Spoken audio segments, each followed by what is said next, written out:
അപ്പോൾ ഗൈസ് നമ്മൾ മന്തി റൈസ് മാത്രമല്ല കേട്ടോ, അൽഫാം ചിക്കനും കൂടി ഇവിടെ റെഡിയാക്കുകയാണ്. അപ്പോൾ അൽഫാം ചിക്കൻ്റെ പ്രിപ്പറേഷനാണ് ഇവിടെ നടന്നുകൊണ്ടിരിക്കുന്നത്. മസാലയാണ് ചേട്ടൻ ഇവിടെ തയ്യാറാക്കിക്കൊണ്ടിരിക്കുന്നത് കേട്ടോ. അപ്പോൾ നമ്മൾ വളരെ ചെറിയ ചെറിയ പീസായിട്ടാണ് ചിക്കൻ വാങ്ങിച്ചിരിക്കുന്നത്. നമ്മൾ പാനിലിട്ട് മറ്റേ മസ്റ്റാർഡ് ഓയിലിട്ടിട്ട് ചുട്ടെടുക്കുക എന്നാണ് പ്ലാൻ ചെയ്തിരിക്കുന്നത്. അതുകൊണ്ട് തന്നെ വളരെ ചെറിയ പീസായിട്ടാണ്, വലിയ പീസൊന്നും അല്ല കേട്ടോ.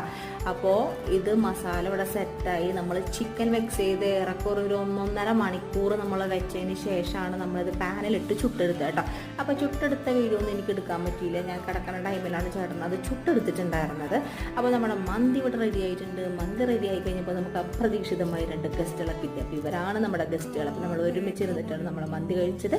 അപ്പോൾ നമുക്ക് പുറത്ത് പോയി കഴിക്കുന്ന സെയിം ഫീലൊക്കെ കിട്ടിയിട്ട്, അപ്പോൾ നമ്മുടെ ചേട്ടൻ്റെ ഫസ്റ്റ് അറ്റംപ്റ്റ് ആയിരുന്നെങ്കിലും സൂപ്പറായിരുന്നു, സൂപ്പർ മന്തി ആയിരുന്നു. എന്തായാലും എൻ്റെ ആ ഒരു കൊതി ഇവിടെ അവസാനിക്കുന്നില്ല ഗൈസ്. വീണ്ടും അടുത്ത വീഡിയോയിലൊക്കെ വരുന്നതായിരിക്കും എൻ്റെ കൊതി.